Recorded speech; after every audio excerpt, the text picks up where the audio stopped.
Members, the table had been advised that PQ 1190 will be replied by the Honorable Minister of Local Government and Disaster Risk Management. PQ B 1191 will be replied by the Honorable Minister of Health and Welfare. PQ B 1204 will be replied by the Honorable Minister of Finance, Economic Planning and Development. PQ B 1163, B 1181, B 1187, B 1188, B 1191, B 1208, B 1217, B 1232 have been withdrawn. Honorable Nagalingam. B 1155, please. Mr. Speaker, sir, the Taxi Operators Welfare Fund was established on the 11th of June 2021 by an Act of Parliament following several requests made by the taxi operators for such a fund which could promote the advancement and welfare of taxi operators and their families on the same premise as the Bus Industry Employees Welfare Fund and the Tourism Employees Welfare Fund. Mr. Speaker, sir, all taxi operators are required to register against an entrance fee of 200 rupees and make monthly contribution of 300 rupees to the fund in accordance with sections 11 and 12 of the Taxi Operators Welfare Fund Act. As a consequential amendment, section 76 of the Road Traffic Act was amended to encourage taxi operators to become members of the fund and makes provision to the effect that a taxi license will be renewed provided that inter alia the holder of such a license has paid the one-off entrance fee or the annual contribution to the Taxi Operators Welfare Fund as the case may be. Mr. Speaker, sir, with regard to Part A of the question, I'm advised that as at date, out of 7,249 taxi operators, 4,700 have already registered with the fund, and the amount collected stands at 21,914,475 rupees. It is to be noted that although the fund came into operation in June 2021, payment of contributions was made effective only as from March 2022. Several schemes, including death grant, educational and hardship schemes, have been introduced, and I'm informed that as date, 485 and 700,000 rupees has been dispersed in respect of the different schemes.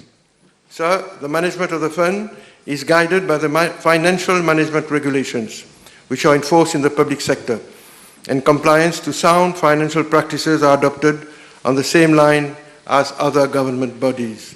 The transparency of the fund is ensured as follows. 1. The accounts are audited by the Director of Audit in accordance with Section 21 of the Taxi Operators Welfare Fund Act. In fact, the accounts for year 30 June 2022 has already been sent to the National Audit Office for auditing purposes.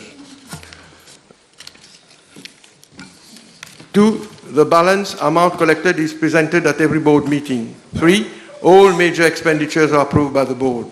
4. The bank statements are reconciled on a monthly basis so as to promptly identify any discrepancies and attend to same. And 5. Weekly cash counts and checks are carried out as a financial risk management practice. In addition to the above, and to ensure transparency at all times, the internal control section of my ministry has also been requested to carry out regular audits thereat, the purpose of which is to ensure that the fund has all the control mechanism and system for compliance with financial regulations and transparency. The last internal control audit exercise was effected on the 31st of March of this year. Additionally, once the accounts are audited by the National Audit Office and laid before the National Assembly, same will be made public and will be uploaded on the website of my ministry. Mr. Speaker, sir, as to Part B of the question, the composition of the board is governed by Section 5.2 of the Taxi Operators Welfare Fund. The part-time chairperson of the fund is Mr. Mohammad Parvez Nanu. The board also consists of representatives of the ministries responsible for the subject of land transport, finance and labor, as well as a representative of the National Land Transport Authority. The Act also provides that 4 representatives of taxi operators serve as members of the board. The 4 representatives of the taxi operators are appointed by the Minister after consultation with unions and associations of taxi operators. The chairperson and board members hold the office of 2 years. As the chairperson and board members are not employees of the fund, they do not derive any salaries. Mr. Speaker, sir, the members are paid a fee of 935 rupees on a per sitting basis and a travelling allowance of 375 rupees in case they use their car, or an allowance of 75 rupees if they travel by bus. The chairman, Mr. Parvez Nanu, is presiding the board on a pro bono basis. He is therefore not being paid any allowance, nor deriving any benefits, but are the son of a taxi operator and now holder of a BA Honours Business Management and MA Honours in International Business and Management, and presently the Chief Executive Officer of a private company. He is putting his experience and competence at the disposal of taxi operators in this country. Then the Honourable Minister enlighten the House how much money has been spent and how many taxi operators have benefited from the Taxi Operators Welfare Fund. Speaker, I think I did answer that as at date, 485,700,000 rupees has been dispersed in respect of the different fees. And I did mention, Mr. Speaker, sir, the amount collected so far stands at 21,914,475. So there have been different schemes, Mr. Speaker, sir,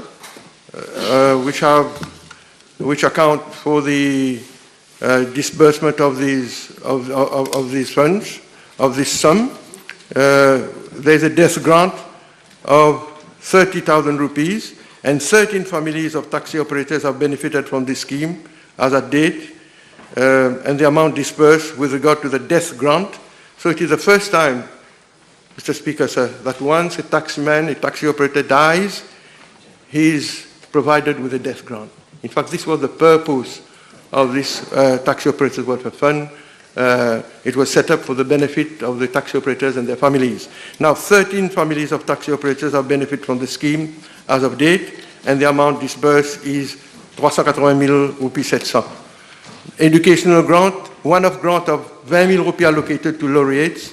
Educational grant, HSC, one-off grant of 10,000 rupees allocated to best candidate. 6 taxi operators' children have benefited from the scheme as at date, and the amount disbursed is 60,000 rupees. Educational grant, SC, one-off grant of 5,000 rupees allocated to best candidates. 9 taxi operators' children have benefited from the scheme as at date. The amount disbursed is 45,000 rupees. And there are also there's another scheme related to hardship cases, meaning natural calamities. An allowance of 11,000 rupees per month for a maximum of 3 months is granted to the taxi operator in case his car has been damaged by a natural calamity. And there's another scheme concerning medical hardship cases. An allowance of 11,075 rupees per month for a maximum of 3 months is granted if the taxi operator presents a medical certificate from a national hospital or a registered clinic certifying that he is unfit for duty for at least 15 continuous days. So these are the different schemes, and these are the way the money has been spent.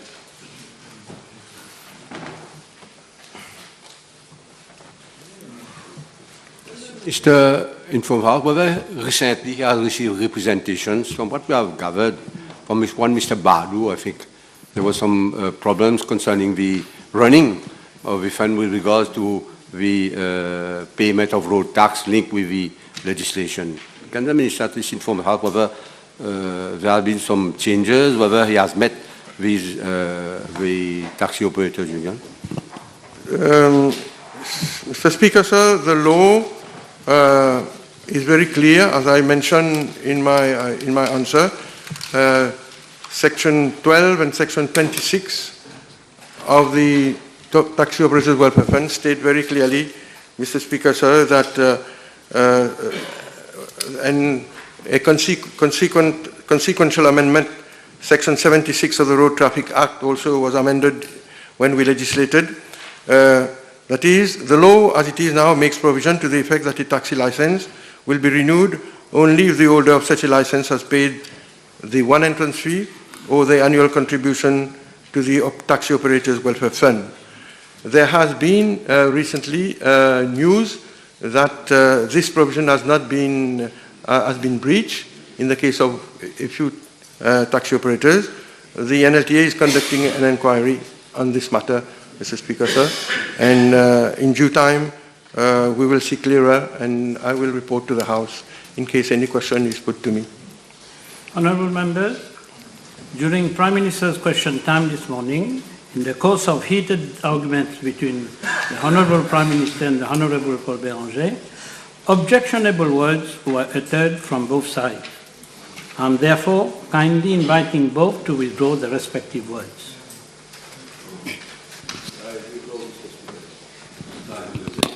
Thank you very much. With regard to honourable members, with regard to Honourable Navarro-Marie, I have preferred to be lenient given the importance, the national importance of the question which was being asked. And the reply was so important, so I preferred to be lenient with it. You may continue. Honourable Richard Duval? Yes. B1156. Mr. Speaker, sir, the appointment of honorary consul is governed by the Vienna Convention on Consular Relations 1963, to which both Mauritius and Japan are parties. I wish to inform the House that Mr. J.I. was appointed honorary consul of Mauritius in Tokyo, Japan on 4th September 2023. The Ministry has not received any complaint concerning the appointment of Mr. J.I. as honorary consul of Mauritius in Tokyo. Therefore, the question of reviewing the decision for the appointment regarding the appointment of Mr. J.I. does not arise.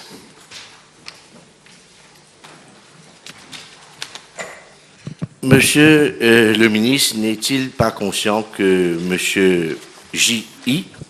est le chairman de Michi Oeska Line, opérateur du vraquier Wakasho qui exploite une flotte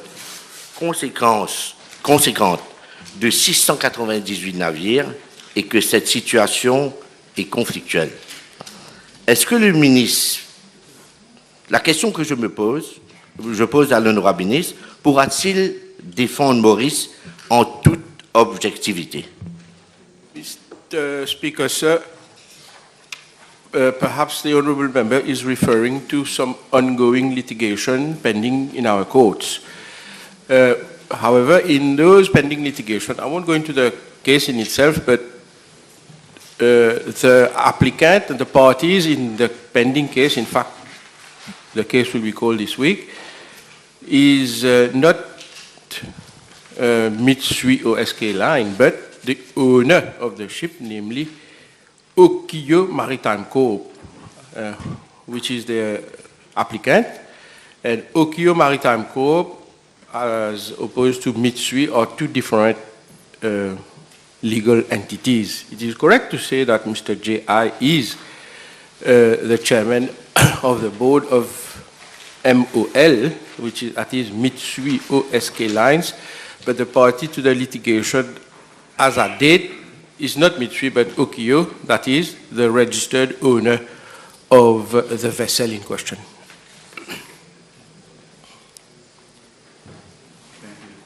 Can the Minister confirm whether, before the appointment of Mr. Jai, there has been an exercise of a proper due diligence and that he himself, as Minister responsible, he is happy that Mr. Jai meet all criteria to be appointed? I reiterate that the appointment of honorary consul is governed by the Vienna Convention on Consular Relations, to which both Mauritius and Japan are parties. Before the appointment, due diligence is carried out by both states, in this case Mauritius and Japan. Insofar as our due diligence is concerned, we have followed all that is prescribed, Mr. Speaker. Sir, it is important to, I may also highlight that in fact Mr. J.I. was appointed in replacement of our previous honorary consul who has tendered resignation. Honorable Leopold. Thank you, Mr. Speaker. B1157.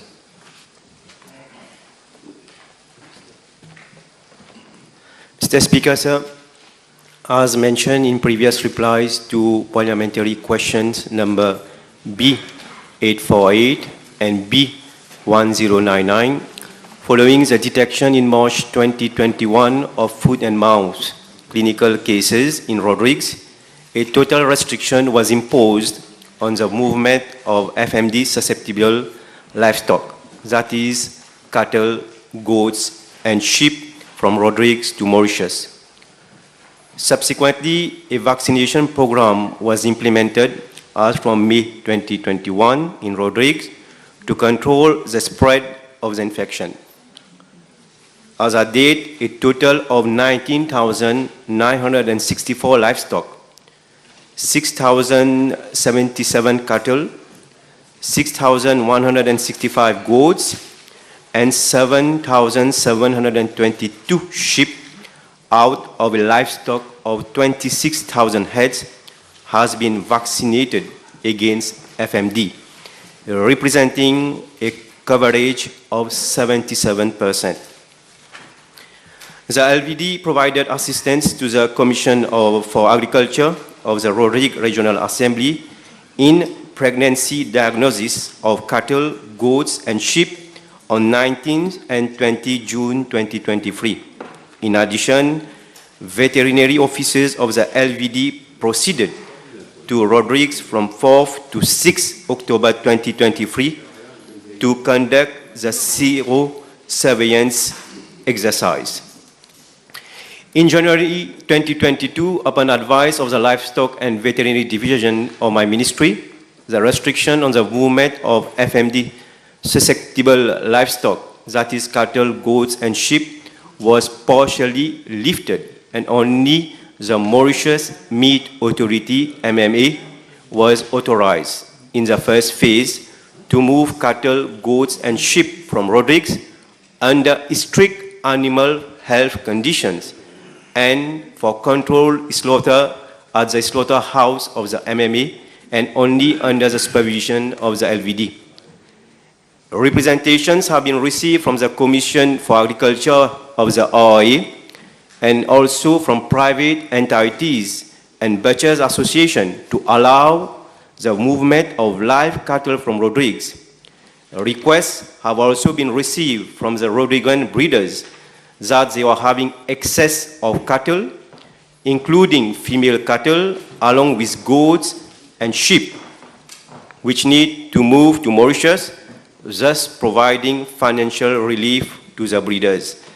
Mr. Speaker, sir, in the context, the LVD had consultation with the association, the MMA, and the National Agricultural Products Regulatory Office, NAPRO, and I am pleased to inform the House that my ministry has, as from 6 October 2023, embarked on the second phase for the movement of livestock, that is cattle, goats, and sheep from Rodrigues, by, apart from the MMA, private entities, which include Butchers Association and registered companies involved in the sale of meat and meat products and holding a NAPRO license. These private entities would have to apply for a movement permit to be delivered by the Phytosanitary Animal Health Subcommittee of the LVD of my ministry, and be in compliance with the animal health conditions stipulated in the movement permit, mainly those animals, including non-pregnant female cattle, which have been tested negative against FMD virus, would be allowed to be moved to Mauritius for slaughter. with a view to looking into all aspects of animal health and veterinary public health pertaining to import and export of live animals and products of animal origin, I have broadened the mandate of the Sanitary and Phytosanitary Animal Health Subcommittee, which would also be tasked to monitor all permits issued by the LVD, as well as licenses issued by NAPRO in respect of livestock, slaughterhouse, meat, and meat products. Currently, this subcommittee is chaired by the Assistant Director, LVD, and comprising officers of that division. The membership has also been enlarged to include representatives from the following: the Ministry of Foreign Affairs, Regional Integration and International Trade, the Ministry of Commerce and Consumer Protection, the Ministry of Health and Wellness, NAPRO, and the Mauritius Meat Authority. Mr. Speaker, sir, a communiqué was issued in the press on 11 October 2023 in respect of that movement of livestock from Rodrigue to Mauritius. The Commission for Agriculture of the ROA has been notified accordingly. I am tabling a copy of the communiqué which was published in the press. The lifting of the restriction will help in providing financial relief to the Rodriguan breeders and improve their livelihood as well, and make available fresh product on our mainland. Thank you, Mr. Speaker. Sir, can I ask the Honourable Minister when his ministry is considering of total lifting of restriction in Rodrigues? Mr. Speaker, sir, actually we have a team which are present in Rodrigues, where they are carrying out the zero surveillance exercise. Based on this result, we are going to see if we can raise a complete total restriction that has been applied till now, but it is being, as I said earlier in my reply, we are coming up slowly but surely. Thank you, Mr. Speaker. Can the Honourable Minister inform the House whether his ministry is providing Rodrigues with sufficient amount of vaccines so as to reach that level? Yes, I said in my reply, Mr. Speaker, sir, up till now 77% of the livestock have already been vaccinated, and right now the vaccination process has been stopped till we are waiting the final result of the zero surveillance exercise. Honourable Member, the table has been advised with the following questions: 11, 41, 42, 51, addressed to the Prime Minister, have been withdrawn. Next question. Honourable Kiran. B1158. Mr. Speaker, with your permission, I'm tabling the information relating to the advisors attached to my ministry. Comme je n'ai pas devant moi le document que dépose l'honorable ministre, je vous serai reconnaissant de me remettre une copie as soon as possible. Et entre-temps, je vais demander à l'honorable ministre s'il peut nous dire par rapport à la section loisirs de son ministère, s'il dispose des services d'un conseiller, si oui, de nous donner son nom et de nous dire ses compétences dans ce secteur. Monsieur le Président, non, je n'ai pas un conseiller spécifiquement pour la section loisirs. Cependant, un de mes conseillers a eu la responsabilité de oversee the recreation department of the ministry. C'est dedans là, c'est dans la fiche que je suis en train de mettre. Monsieur le Président, nous savons tous que le niveau du sport scolaire laisse à désirer. De ce fait, l'honorable ministre peut-il nous dire si ce n'est pas le cas actuellement, s'il compte chercher l'expertise d'un spécialiste pour redonner un nouvel élan à ce secteur?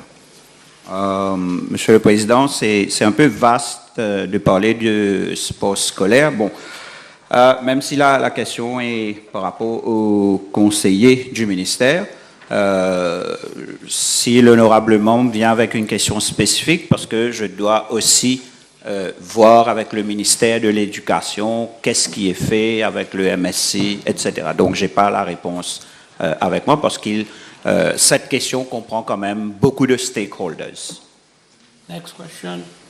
B1159. Mr. Speaker, sir, since the outbreak of COVID-19 in 2020, the new ENT hospital was converted into a COVID-19 treatment center dedicated only to the treatment of COVID-19 patients. Consequently, existing ENT services were shifted to Victoria Hospital. Over the last 6 months, it has been observed that there has been an overall decline in COVID-19 admissions and in severity of cases.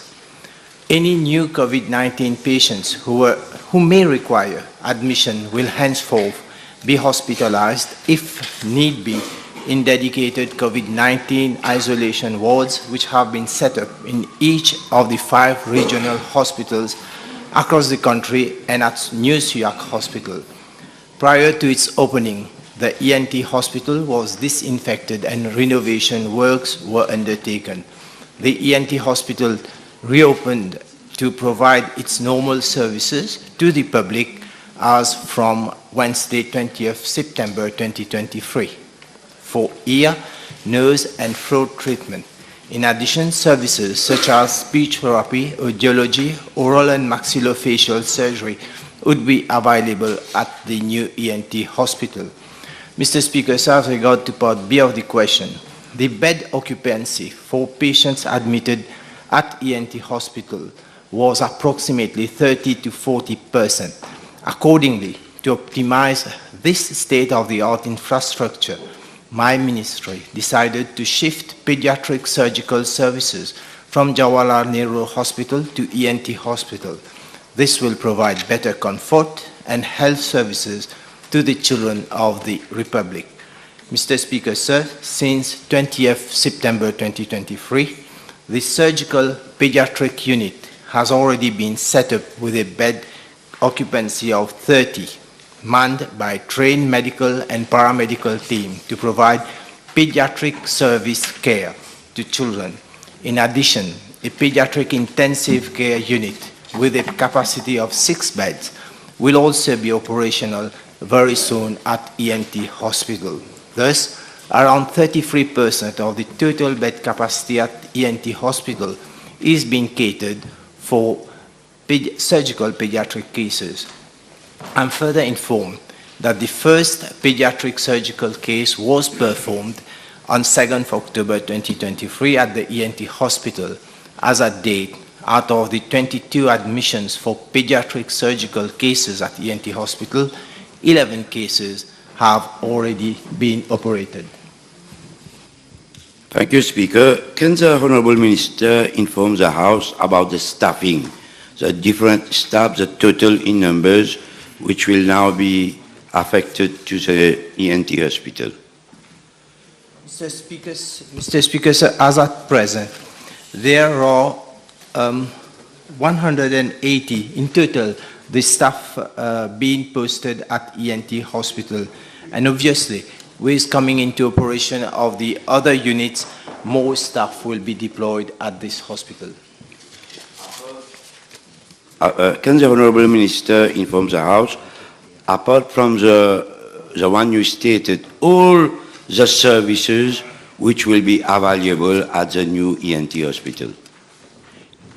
Mr. Speaker, sir, yes. In fact, with the services that I've already mentioned that are already available, and the pediatric ICU services which were not available in the past in any of the hospitals specifically to treat pediatric patients in case they do need ICU care. So this will be available in the future. So we are only at this moment conducting all the arrangement and to ensure that this project will be operational soon and as well as sustainable for the next coming years.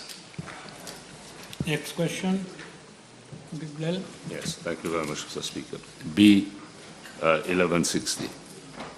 Monsieur le Président, J'ai été informé par la Gambling Regulatory Authority qu'aucune licence de casino et jeux de hasard n'a été récemment délivrée à Monsieur LS le long de Saint-Jean Road, près de la station de métro express. Merci. Next question.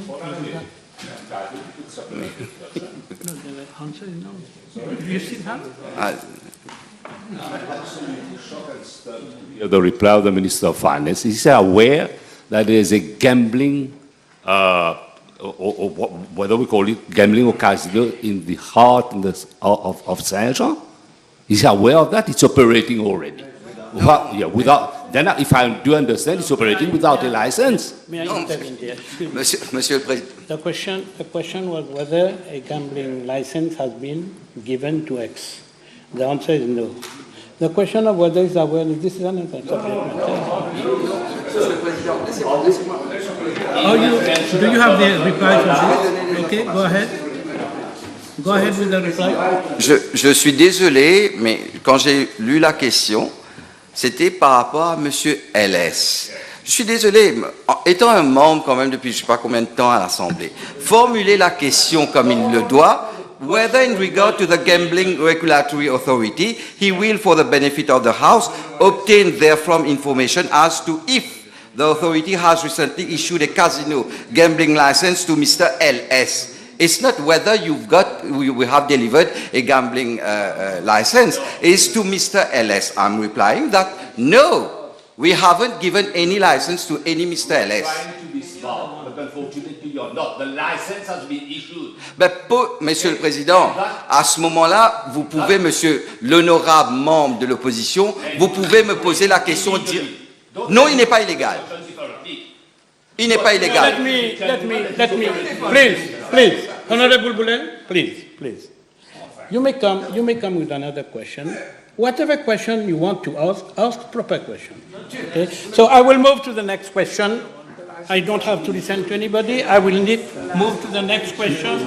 B1161. Mr. Speaker, sir, following the application by the trio... What is Monsieur Paul Béranger, quel est le problème?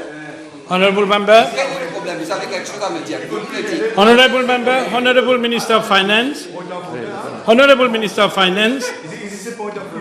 Honorable Minister of Finance, if there is any point of order, you raise it to the Speaker. Please continue. Mr. Speaker, sir, following the application of the Triolet bus service for a new route from Cap Malheureux to Port Louis via 20 Road, Super U and La Croisette, an inquiry was carried out by the NLTA, the National Land Transport Authority.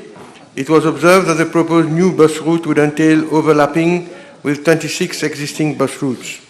The road test carried out along Chemin 20 by the NLTA and the TMRSU was not conclusive in view of the following reasons.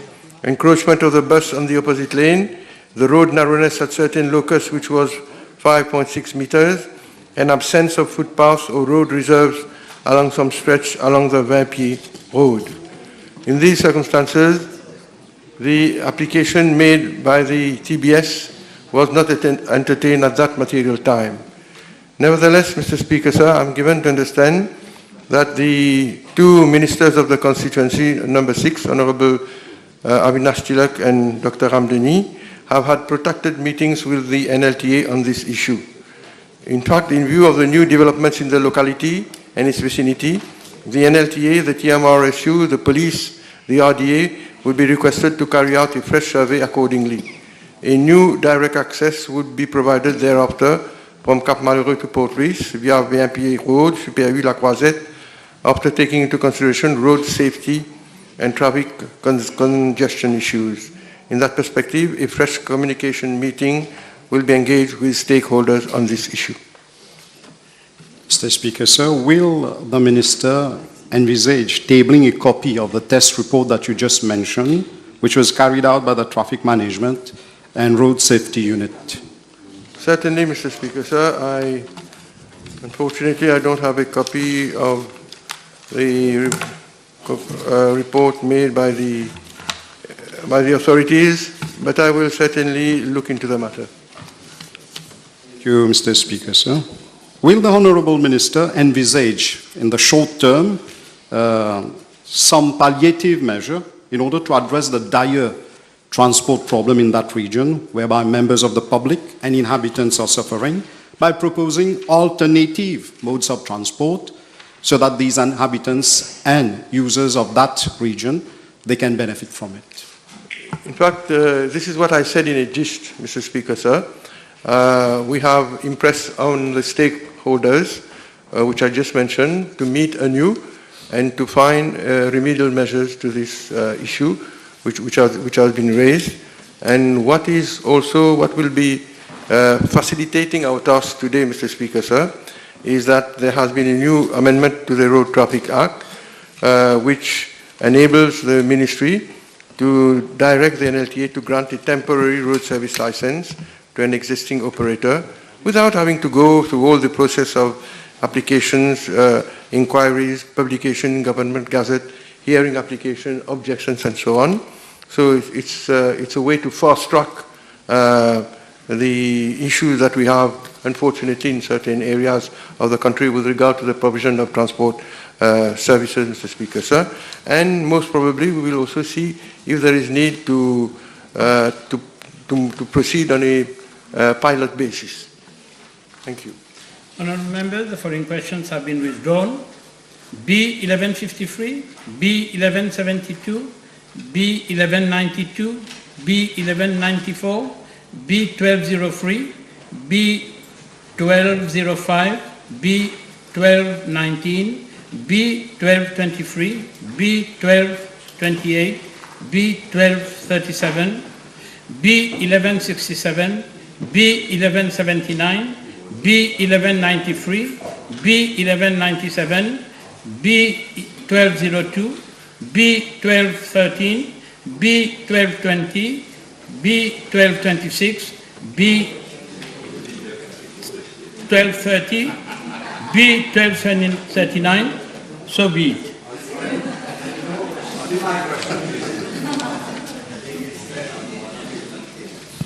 Honourable Tour. Thank you, Mr. Speaker, sir. B 1162. Mr. Speaker, sir, in the advent of the climate change phenomenon and taking into account the pace of development ongoing around the island, especially on the slopey sites, the risk of landslide and other associated hazards is becoming more and more real for Mauritius. It may be recalled that one of the first investigations carried out by the then Central Cyclone and Other Natural Disaster Committee around 2011-2012 identified some 37 hazardous sites around the island. These sites were further studied by experts of the Japan International Cooperation Agency, the JICA, in the years 2012 to 2015. And they shortlisted 6 sites as being prone to landslide, namely at Chitrakut, Valley Piteux, Quatre Sœurs, La Butte, Camp Chaplon, and Candos Hill. Of these, 3 sites, namely Chitrakut, Valley Piteux, and Quatre Sœurs, were identified as the most critical, being affected by landslides. Mr. Speaker, sir, in line with the recommendation of the JICA, countermeasure works were implemented at Chitrakut, and thereafter monitoring devices have been installed to survey the movement and behavior of the ground thereat. As for Quatre Sœurs, all the households who were at risk have already been relocated and the houses demolished. With respect to Valley Piteux, the authorities are working on the relocation of some 19 households before any countermeasure works can be implemented in the affected area. With regard to La Butte area, which had been stabilized since long, given that line cracks have been observed lately along Monseigneur Lin Road, the geotechnical unit, in collaboration with those other stakeholders, is conducting a detailed survey of the area, which will include a monitoring exercise during the forthcoming rainy season. As for Camp Chaplon and Camp de Hill, there are no signs of ground movement or landslide. Mr. Speaker, sir, I wish to inform the House that over the years, several new cases of suspected landslide have been reported to my ministry with the alarming effects of climate change and heavy intensity rainfalls. It is anticipated that the likelihood of occurrence of landslide and other slope-related disasters would increase. Therefore, the need for controlled and adapted development of buildings and other infrastructure is felt more than ever before. In this context, the geotechnical unit of my ministry, with the assistance of the geotechnical advisor from Japan, has been working on a landslide hazard map for Mauritius. Using the digital elevation models provided by the Land Drainage Authority, the geotechnical unit has carried out in-depth desk analysis using appropriate software and has plotted some 530 suspected risky sites in different regions of Mauritius.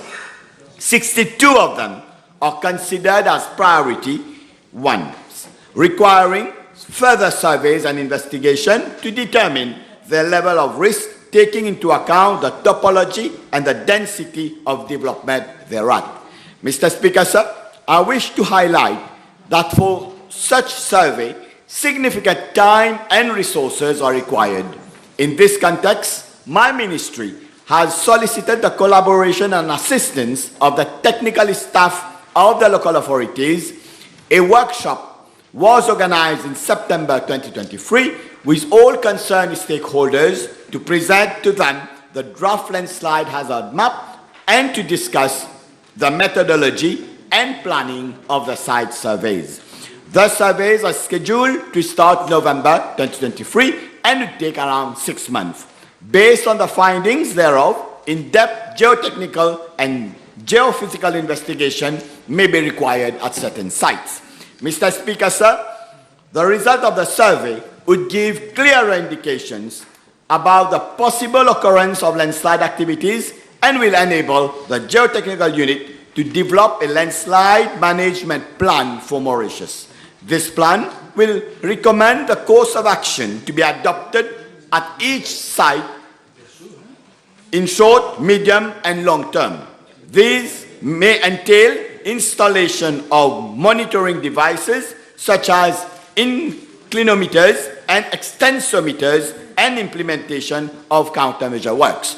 The plan will be useful to all relevant authorities involved in the issue of construction permits and will also clearly demarcate the role and responsibilities of each agency dealing with the mitigation of natural disasters, in particular landslides. Thank you.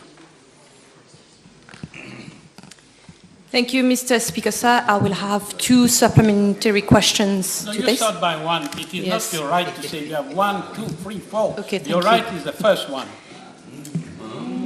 Thank you. May we know from the Honourable Minister whether he will consider publishing the landslide hazard map he mentioned in his reply? Mr. Speaker, sir, at this stage, it is not advisable to publish any type of landslide hazard map because the site identified so far, as I've said in my reply, is as I mentioned, is a desk study. Now, from what we have as DEM, from what we have as data from different authorities. Now, with the JICA team, we will go on those several sites, have an in-depth survey in 62 sites that we consider being a priority sites. From there, we will develop a plan. Then, that plan, of course, at this stage, we will obviously make it known and give it to different authorities so that they can act upon. Thank you. Next question. Thank you. May we know from the Honourable Minister whether the geotechnical unit has the necessary equipment and resources to conduct such a survey? Mr. Speaker, sir, presently the geotechnical unit can only perform basic soil tests. With a grant that we have obtained from the government of Japan under the Economic and Social Development Program, the geotechnical unit will be equipped with a specialized geotechnical equipment which will enable advanced soil tests to be carried out.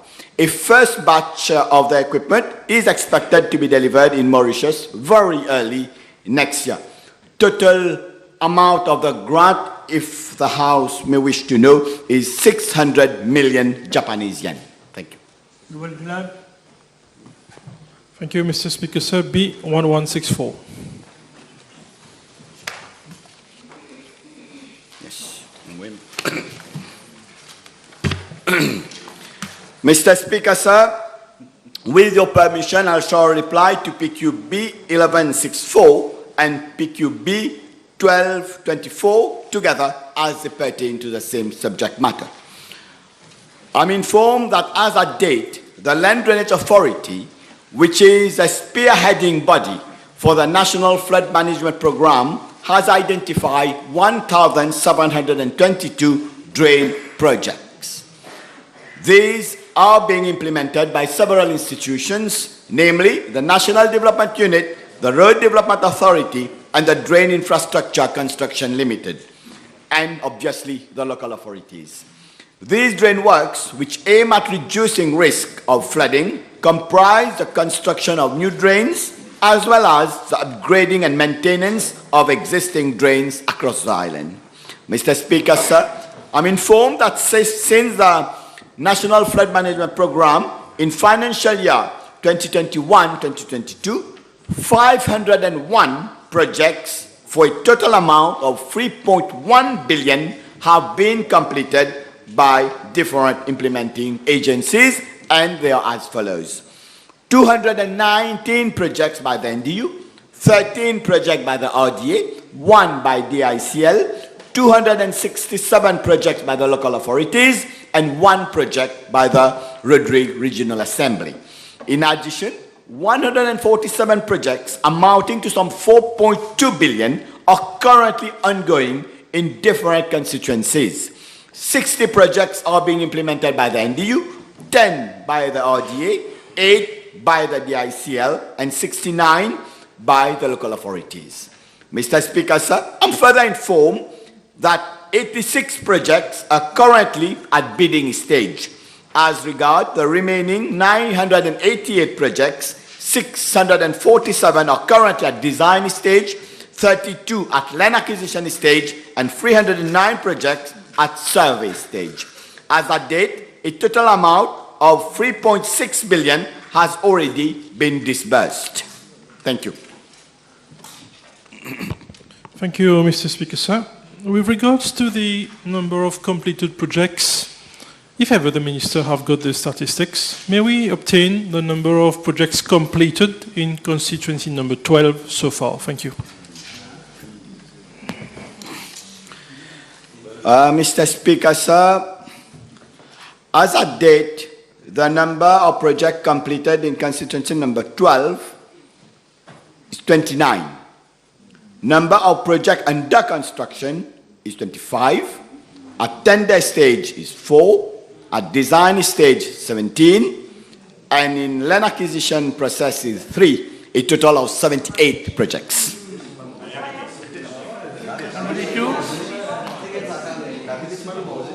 Thank you.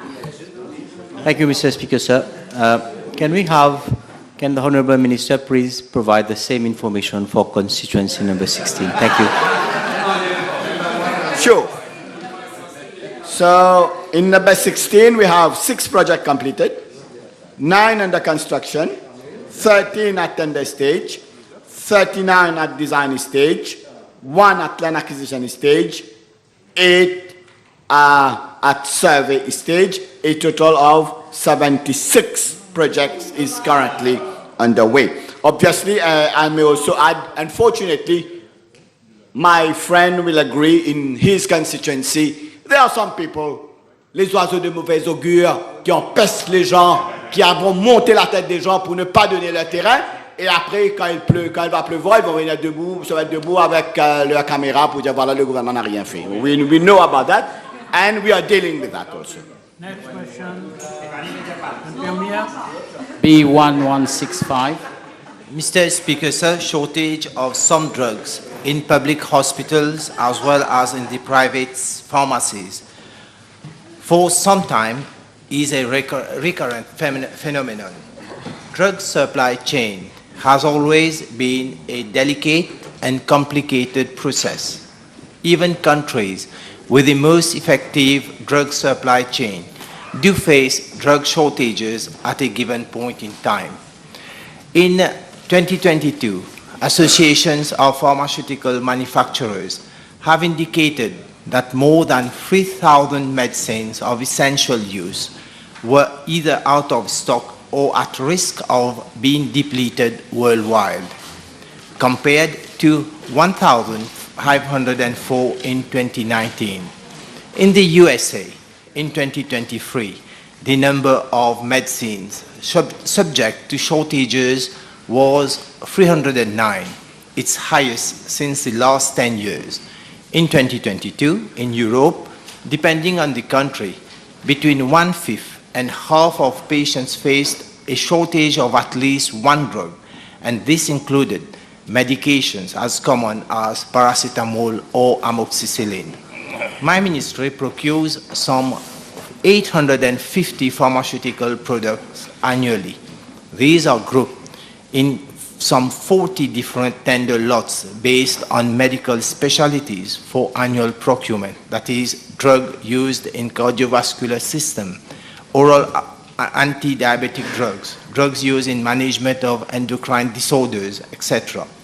The procurement plan is prepared and submitted through the Committee of Needs for approval at the beginning of each financial year. Once approved by the accounting officers, bids are launched for the procurement of the pharmaceutical items. With regard to Part A of the question, I'm tabling a list of regular and common medicines and vaccinations used in daily practice that is currently out of stock. For several of these items, substitutes are available in public hospitals.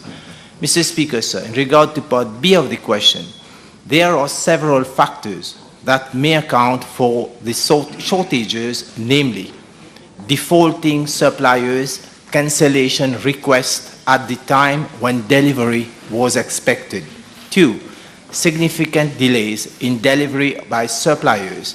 3, an acute shortage of active pharmaceutical ingredient, that's what we call API, worldwide. Export restrictions or limitations imposed by countries for certain critical pharmaceutical products. A drastic hike in the price of API. 5th, potential international bidders not interested in our market due to its small size, thus resulting in no quotes received and bidding exercise have to be relaunched. 6th, delay in delivery due to unforeseen circumstances. For example, a tornado that hit a Pfizer factory in North Carolina in July 2023, destroying a manufacturing plant and a storage unit there.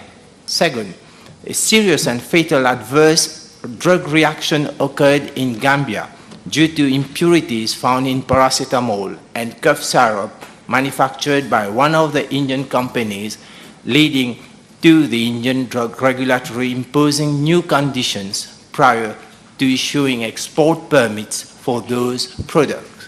I will take the examples of 3 of the regular use medicines and the specific reasons for their shortages.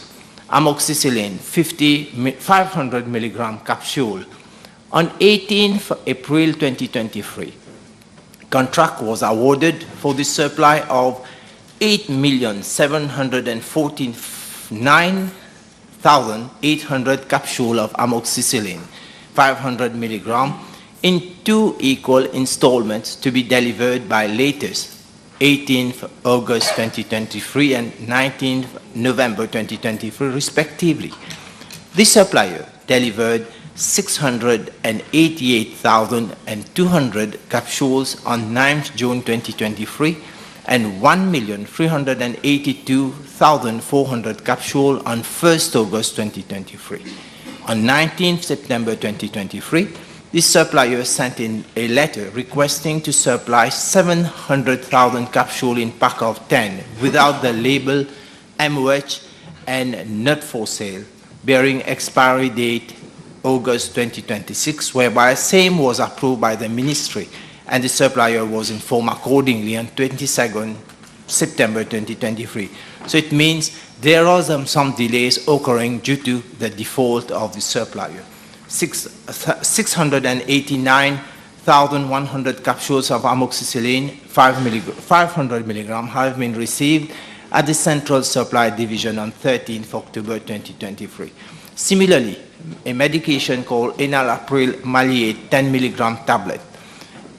On 8th August 2023, contract was awarded for the supply of 12,500,000 tablets to be delivered by latest 19th September 2023.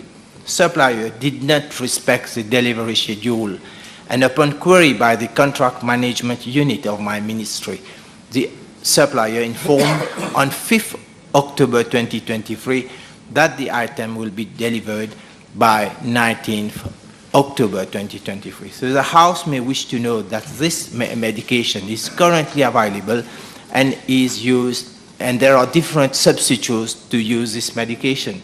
So I will cite only the last example, rotavirus vaccine, oral suspension.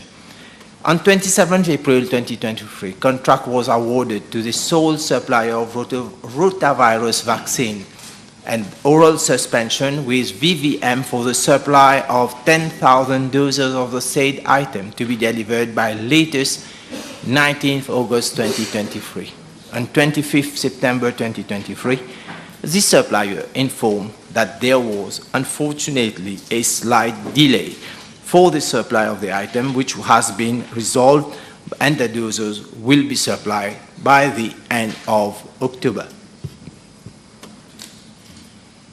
Thank you, Mr. Speaker. The Minister mentioned cancellation requests at time of delivery. True, but then may I also ask the Honourable Minister whether his ministry will reconsider the abolition of penalty to pharmaceutical companies who are unable to fulfill the supply of medications after award of a tender that have led to acute, immediate shortage of medical supplies in the public service. Mr. Speaker, sir, in regard to the abolition of penalties, I'm not in a position to say whether this should be abolished. I believe this has to follow the normal procurement procedures as per the PPA, and that has been, if this condition has been including during the award of the contract, so the contract, these conditions have to be respected. May I ask the Honourable Minister, among the many reasons he outlined regarding shortage of medical supplies in the public service, is the Minister aware of the artificial shortage of medical supplies, particularly liquid formulations, due to gross inaccuracy of stock of medical supplies and the conditions of storage at the central depot in Castel and Plaine-Luzon, having as proofs lots of photos which I can share with him so that appropriate actions are taken. Mr. Speaker, sir, the conditions of storage has been not in a very good state for many, many years. If I will cite, one example was the Sundry store, which was there since 2004, where it was already condemned as a building that we shouldn't use to store medication. Unfortunately, it is only last year, after so many years, we have been able to relocate this building, this store. Now, this is a process that the ministry has undertaken to make better provision for the store facilities, and that's why the government is coming with a new warehouse at Côte d'Or. And that is going to take its time because there are so many processes in getting this store, and I'm sure in the years to come, we are going to have a modern warehouse facility for pharmaceutical product and also an IT system where we can control, that is the medication that we are using, the store of medication in their condition as well as the quantity that we'll have. This, the government is already working, and we all identified all the shortcomings, and that it is being addressed properly with the coming of the new warehouse that would be situated at the new Côte d'Or city. B1166. Mr. Speaker, with your permission, I propose to reply to question B1166 and B1182 together, as both questions relate to the same subject matter. I'm informed by NEF that Mr. Bertie Hans Marguerite assumed duty at the National Empowerment Foundation on 9th October 2023 on a contract basis of 1 year. I'm further informed that his terms and conditions of appointment are as recommended in the salary review report made by a consultancy team of the PRB in 2023. Employment for a period of 1 year, a monthly salary of 123,075 plus salary compensation at approved rates, a monthly traveling allowance of 13,200, a monthly car allowance of 82,750 in lieu of duty-free exemption upon application in writing, a monthly cell phone allowance of 2,100, payment of gratuity equivalent to 2 months' salary payable on completion of every 12 months satisfactory service, and passage benefit at the rate of 5% of annual salary.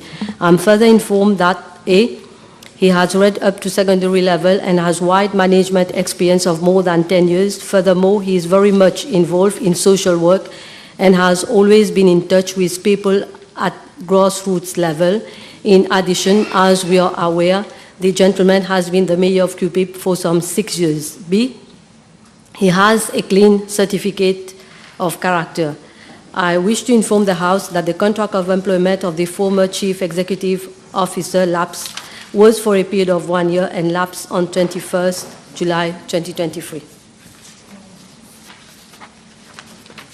Can I know from the Honourable Minister whether this gentleman, BHM, has experiences in the top-level management? Yes, as per the information I have received from NEF, so he is well versed in management activities. He has an experience of 10 years in the management field. Can the Minister from House, whether is he holder of the full school certificate, and also whether any due diligence has been affected with regard to his qualifications that he has deposited with the board of the National Empowerment Foundation, and also whether in his condition of service he has been given authority to do active politics. Well, he has. I have a letter from the college he has attended. So he has read up to Form 5, and he also has a clean certificate of character.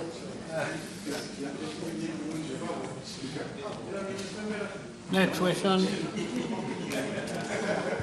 B1168.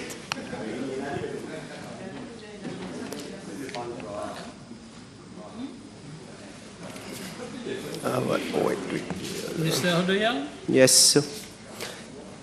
Mr. Speaker, sir, following a site visit made on 17th March 2023 by officers of the Livestock and Veterinary Division and the National Parks and Conservation Service of my ministry and the police Jinfe Terre Rouge, whereas a company by the name of Hammerhead International Limited was reported said to be keeping monkeys in deplorable conditions in a disused building.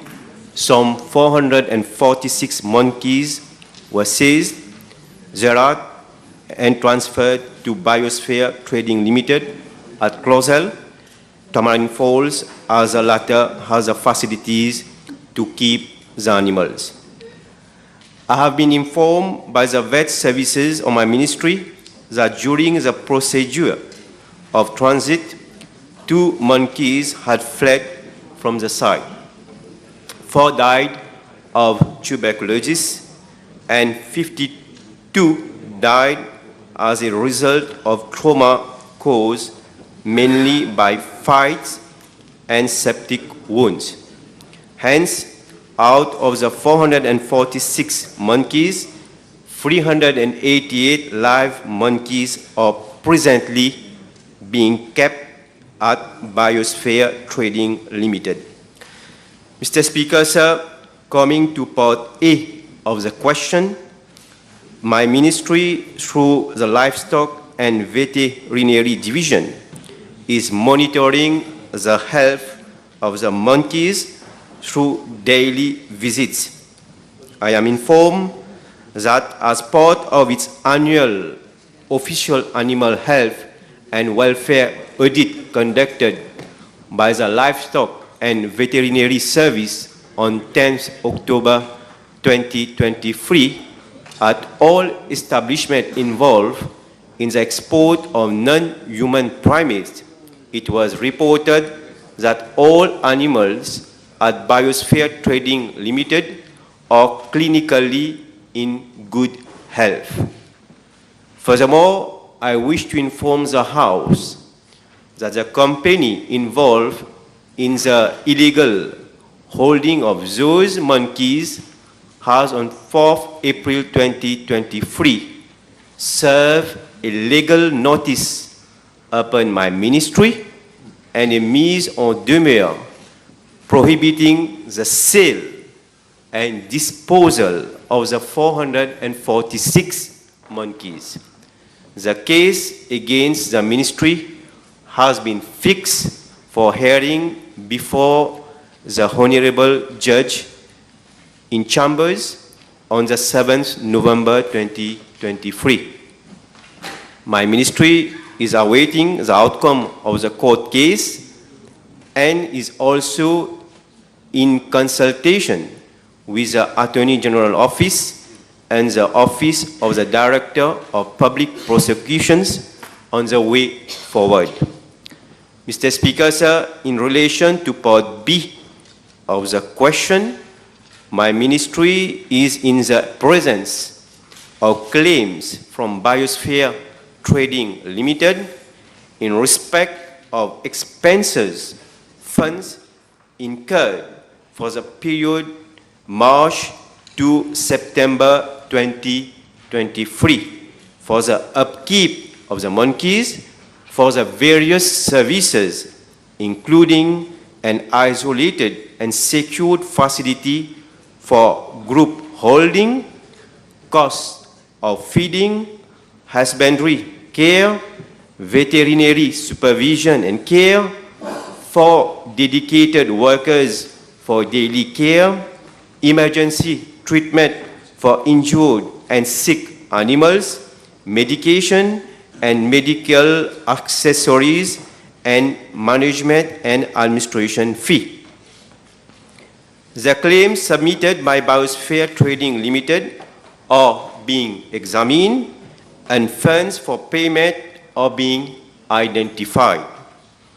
Furthermore, in view of the cost for keeping the monkeys being incurred and the case before the court, the advice of the Attorney General Office and the Director of Public Prosecutions are also being sought as to how to dispose of the monkeys or otherwise. In relation to part C of the question, the Livestock and Veterinary Division of our ministry had on 17th March 2023 filed a case under the Animal Welfare Act against ill treatment of animals, and the National Parks and Conservation Service has, on 24th March, reported the matter to the Terre Rouge police station on suspected illegal possession of monkeys at Jinfei for breach of Section 25 of the Native Terrestrial Biodiversity and National Parks Act. My ministry has been informed by the Commissioner of Police that the Director of Hammerhead International Limited has been provisionally charged for torturing animals, and he has been bailed out upon furnishing a surety of 15,000 and a recognizance of 15,000 rupees. The bail has been enlarged up to 23rd January 2024. Investigations on both cases are still under progress. J'aurais aimé avoir le montant, si possible, réclamé par Biosphère. Well, Je viens avec ma question supplémentaire. Le ministre peut-il nous dire s'il est au courant qu'une nouvelle déposition vient d'être donnée contre le monsieur SJ, qui se dit donc propriétaire des singes retrouvés à Jinfei, il y a quelques jours de cela, pour trafic illégal par le département Bois et Forêts de son ministère, dont la référence est OB 264/2023 à la station de police Sangolette. Mr. Speaker, sir, as far as the information that I have in my possession, I am not aware about this case. I will have to inquire, and I can inform the House in case there are such cases that have been filed at the police station. Selon mes informations, les singes étaient gardés sur un terrain de l'État, ce qui rend l'histoire encore plus grave. Le ministre pourrait-il nous donner le montant réclamé par Biosphère, s'il vous plaît?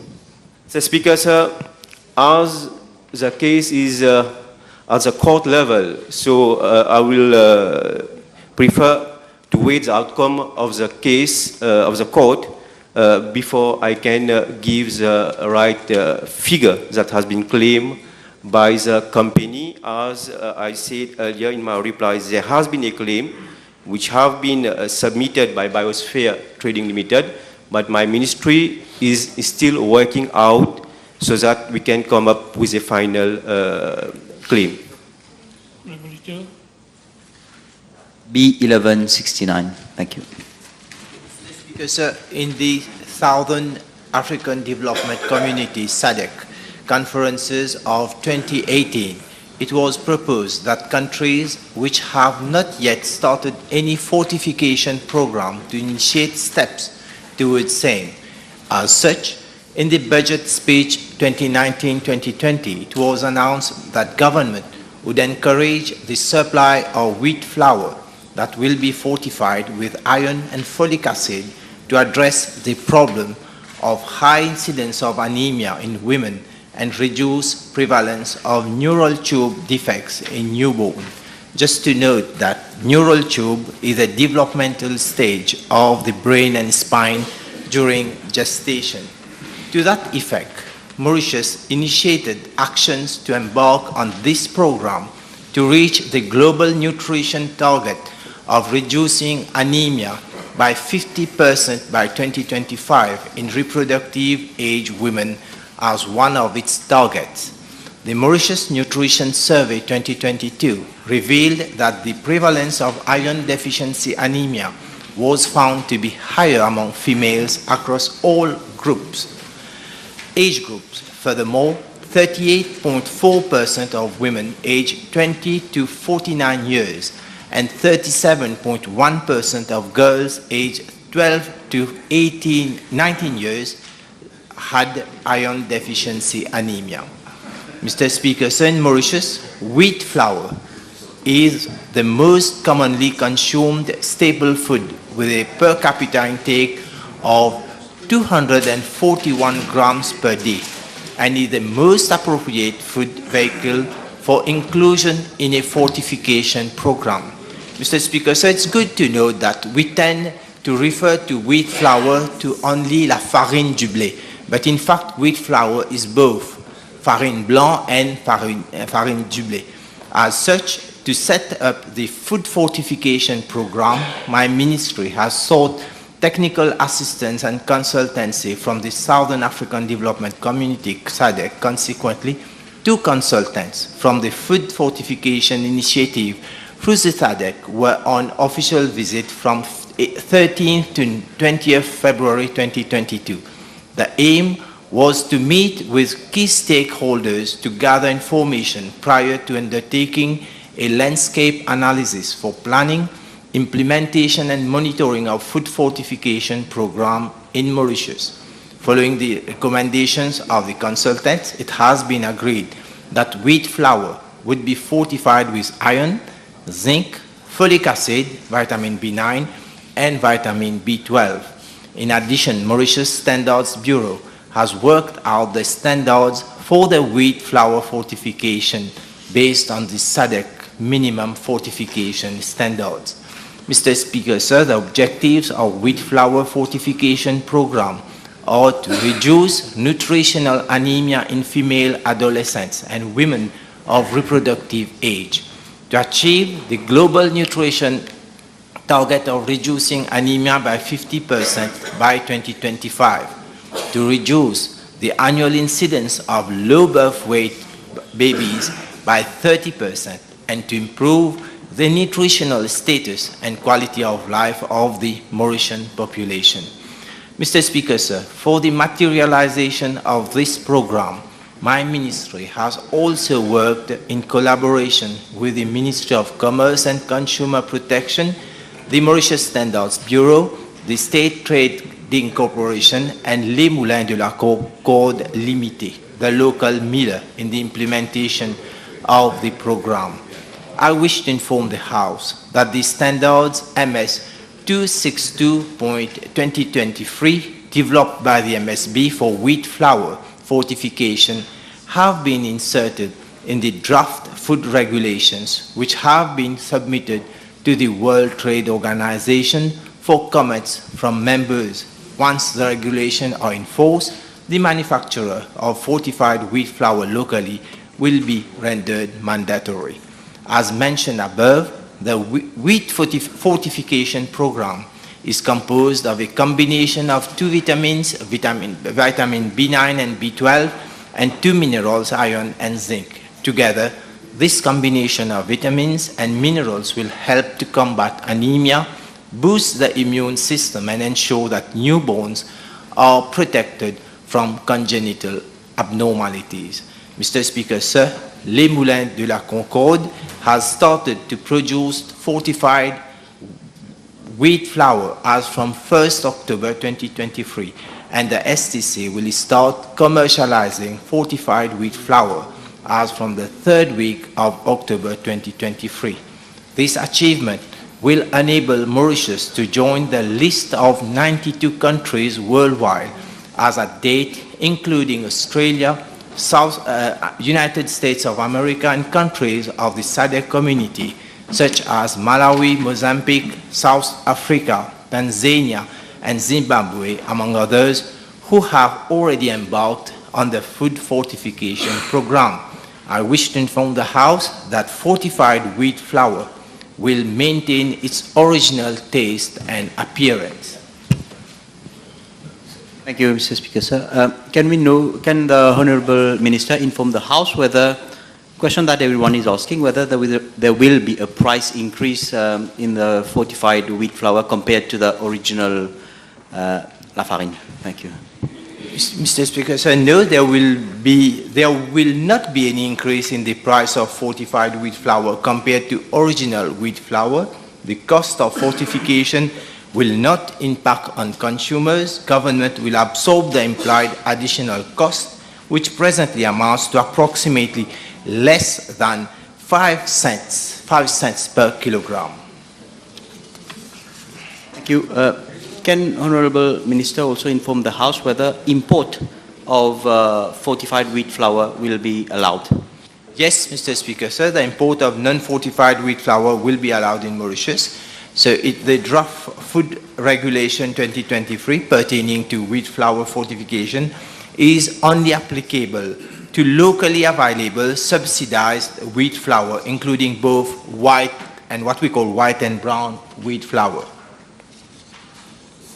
Table has been advised that the following questions have been withdrawn.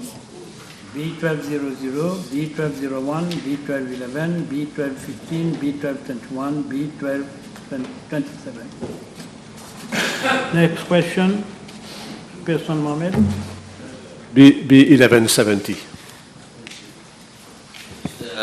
Speaker, sir, with regard to part A, I must admit that I'm unable to understand what the honourable member means by replanning exercise. I am, however, informed that government agreed to a master plan over an approximate extent of 100 arpents of state lands, stretching from Paradise Cove Boutique Hotel to Anse-Larrey Fish Landing Station.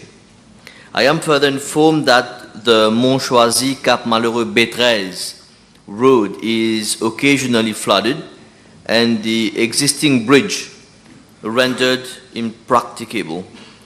To address this issue, the master plan provides for the realignment of part of the Montchoisy-Cap Malheureux road B13, which will also consolidate the public beach into one single plot, thus creating more opportunities for additional amenities to the public.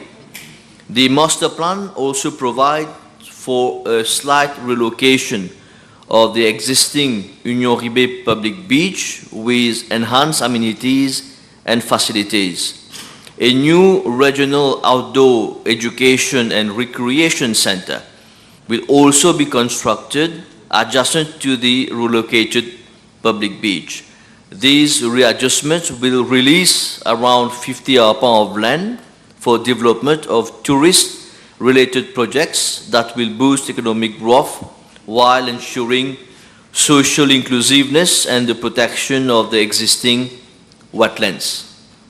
Mr. Speaker, sir, with regards to Roman II, I understand that certain components of the master plan are yet to be finalized in consultation with relevant authorities. Therefore, tabling a copy of the master plan at this point in time is very premature. Mr. Speaker, sir, with regards to part B of the question, I am informed that since December 2015, the Ministry of Housing and Land Use Planning has received 22 applications for various projects in that area. I am further informed that as at date, no letter of intent has been issued. Yes, thank you. Can I ask the Honourable Minister whether there are any works going on the youth centre on the same state land that we are talking about, 50 acres, because a vehicle bearing matriculation number VG17 belonging to contractor Nandan Gopi and Company Limited, as per NTA copy of entries, a black Land Rover has been seen on the compound as evidenced by photos sent to me by inhabitants of the locality. Is it in relation to works going on there, or is he one of the applicants that the Minister has referred to? If the Minister wants a copy of the photo, I can give it to him. Mr. Speaker, sir, I understand that no works are being carried out as the Honourable Member has mentioned, and I'm not aware of any vehicle on the site, plate number and complaints. I'm not aware of this.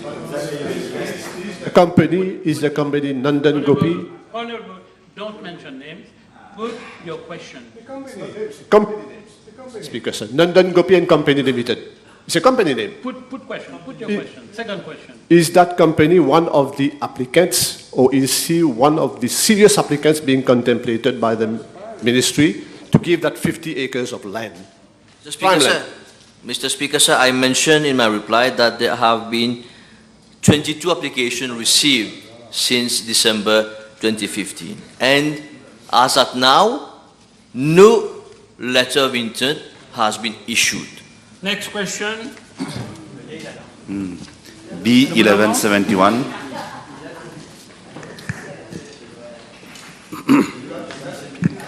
Mr. Speaker, sir, I'm informed by the Wastewater Management Authority that the region of Terrasson is unsuited and is not connected to the wastewater network. Over the past years, complaints associated with wastewater disposal, such as the overflow of cesspits and other nuisances, have been received from the inhabitants. It is to be highlighted that the permeability of the soil in the region is very poor, causing overflow of cesspits and septic tanks. A pre-feasibility study was conducted by the Wastewater Management Authority in October 2015 for a wastewater project in the regions of Pointe-aux-Sables, comprising Terrasson, Vergémangue, Pointe-aux-Sables, Petit-Verger, and Kensington. The objective was to address the complaints and propose long-term solutions to connect the inhabitants to the public sewer network. Following the pre-feasibility study, the cost of connecting these regions were estimated at more than 2 billion rupees. Mr. Speaker, sir, to manage the significant investment, the project was planned to be implemented in phases. Thus, the Kensington Sewerage Project was completed in September 2018, where over 138 houses have been connected at a cost of 73.9 million rupees. Subsequently, the Wastewater Management Authority implemented the sewerage project for connection of Flat Guillard at Pointe-aux-Sables, which connected 64 apartments in January 2023.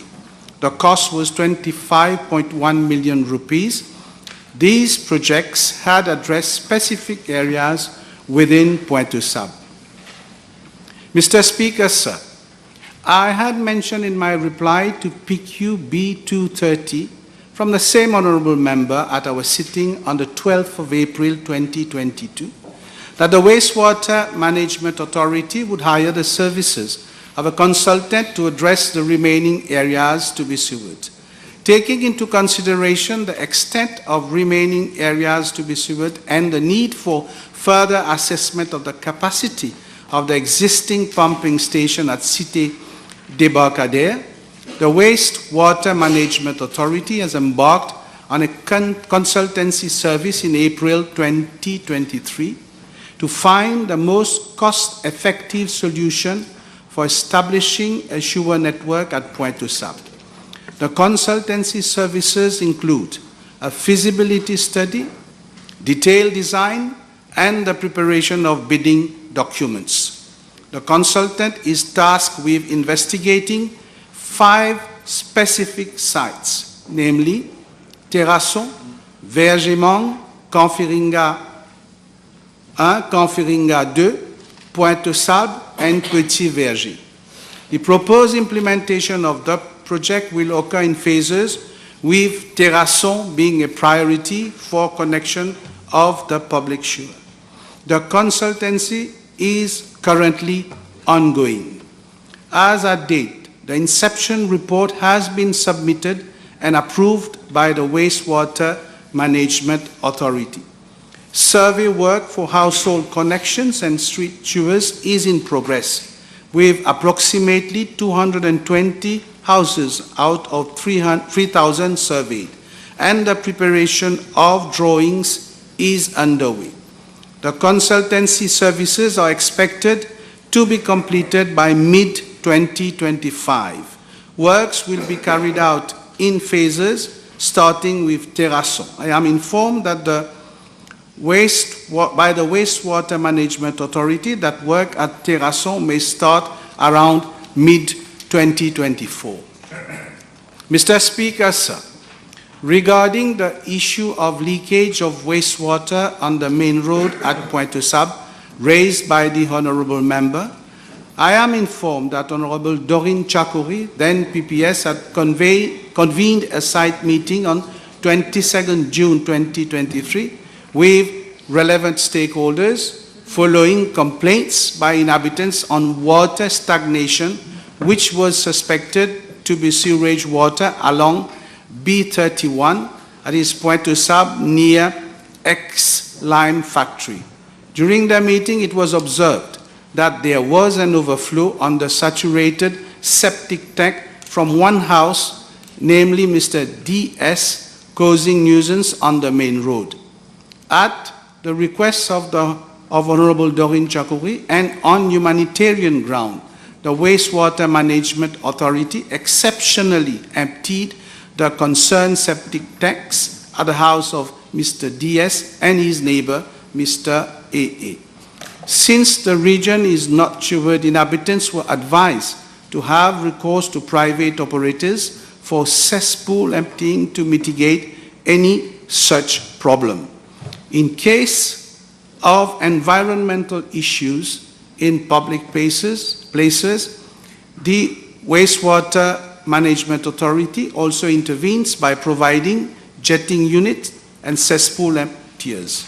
Mr. Speaker, sir, it is expected that the implementation of the sewerage project, subsequent to the completion of the consultancy study in the region of Pointe-aux-Sables, including Terrasson, will address the wastewater overflow issues in a more sustainable manner. I thank you, Mr. Speaker, sir. Mr. Speaker, in a similar PQ last year in April, the Minister mentioned that there was 4,000 households that required connection in the region, and the project will be implemented by phase. That was since 2015. So 8 years down the road, the Minister just confirmed that he has connected 202 households only in the region. Is this correct, Mr. the Minister? No, this is not correct. You have to listen to what I said. I said that the Wastewater Management Authority hired a consultant. And as at to date, the consultant has submitted an inception report, which has been approved by the Wastewater Management Authority. Survey work for household connection and street sewers is in progress with approximately 220 houses out of 3,000 surveyed. Connected. No, I'm saying surveyed. So I maintain, Mr. the Minister, that in 8 years, your ministry, your concerned authority has connected only 202 households in the region of Pointe-aux-Sables. So my second question is regarding the leakage on the main road of Pointe-aux-Sables. Vous savez, à l'heure où je vous parle... No. You connected one statement with one question. You made a statement. Let the minister... Yeah, I think the honourable member is mixing issues. I replied in relation to a consultancy which is in progress, not what is already operational in that area. Go to your second question. Separate. You have right for a second supplementary. Go directly. À l'heure où je vous pose la question, Monsieur le ministre, savez-vous qu'il y a de l'eau usée sur les routes, sur la route principale de Pointe-aux-Sables, celui que vous avez mentionné un peu plus tôt, causant des inconvénients aux écoliers, aux piétons, aux usagers de la route? Je comprends que, pour une fois, les autorités ont fait pomper le septic tank, mais c'était à court terme et le problème est recurrent. Donc, je veux savoir qu'est-ce que les autorités comptent faire pour régler le problème, parce qu'on ne peut pas attendre mi-2024 que vous allez faire le projet de Talegou pour qu'il n'y ait plus d'eau usée sur le projet. Put your question directly. Yeah, but unfortunately, Mr. Speaker, sir, I've said what I've said. You will have to wait because we have to go through a feasibility study, which has not been done. And after that feasibility study, we will implement the project. It cannot be otherwise. Next question. B1173, please.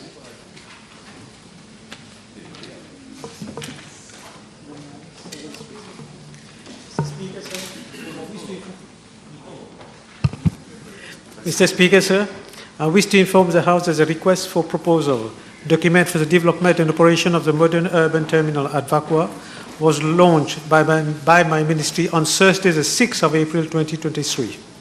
However, no proposal was received as a closing date on Wednesday, 5th of July 2023. Mr. Speaker, sir, Following consultation with different stakeholders, my ministry has reviewed the RFP document. It is expected that the RFP will be launched in the near future.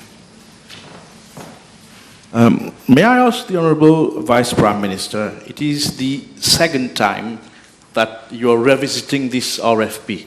On the last occasion, the joint venture Lakshman by Mansa Saxon declined to go ahead with the project when they were awarded the project following an RFP launched in 2020. Now, can you inform this Honourable House, Mr. Minister, what will be different this time, on the third occasion, that private investors will come and bring forward investment projects with regard to this Vakwa urban terminal? Actually, I must say that it wasn't declined by the joint venture. I must say that. But what happens is send a long list of requests to be included in RFP. That's why the government did not accept. That's number one. Secondly, yes, it is very important. You're laughing, but it's very important. Secondly, now, as I mentioned... He's happy. He's happy. This is very happy, I can see. About the questions you've asked, because recently, since no proposal was received at the closing date, my ministry, together with different stakeholders, had discussion on the reason for the lack of the interest shown by the promoters. We had all the stakeholders. Consequently, the requirement of the project as well as the other condition of the RFP has been reviewed. Okay? And further consultation had to be carried out. This has proved, unfortunately, to be very time-consuming, but essential to ensure that the requirement of the RFP are attractive enough for the potential promoters in the future. Next question. 1174. Mr. Speaker, sir, I wish to inform the House that my ministry is not involved in the recruitment of Mauritian citizens for social media content moderation. However, my ministry works in close collaboration with social media platforms insofar as incident handling is concerned. In July 2021, discussions were held with Meta, Facebook, and I had proposed to the latter that Mauritian citizens or people from Mauritian diaspora be recruited for social media content moderation, especially with regard to the Creole language. Following further discussion I had with the head of Connectivity and Access Policy for Africa of Meta, I have been made to understand that my proposal has been retained. However, details thereof pertaining to information which is private to social media platforms. Mr. Speaker, sir, in addition, a delegation from ByteDance, TikTok, was in Mauritius from the 9th to 12th October 2023 to carry out activities in Mauritius with a view to sensitizing different target audience on the process of TikTok content moderation, incident resolution, and on protecting authenticity and platform integrity. This was done in collaboration with the Computer Emergency Response Team of Mauritius, which operates under the aegis of my ministry. During the visit of the team from TikTok, I have stressed on the importance for the social media platform to recruit Mauritian citizens or people from the Mauritian diaspora as moderators for the review and moderate contents in Mauritian Creole. I have been made to understand that its team already include Mauritians or people from the Mauritian diaspora. However, no information has been shared to my ministry that is private to them. Mr. Speaker, sir, the House will surely acknowledge the fact that my ministry or government has no control in any way on the recruitment process and criteria used by any social platform. We shall nevertheless pursue our interactions with the social media platform with regards to incident handling as well as public awareness on the risk associated with the misuse of the platform.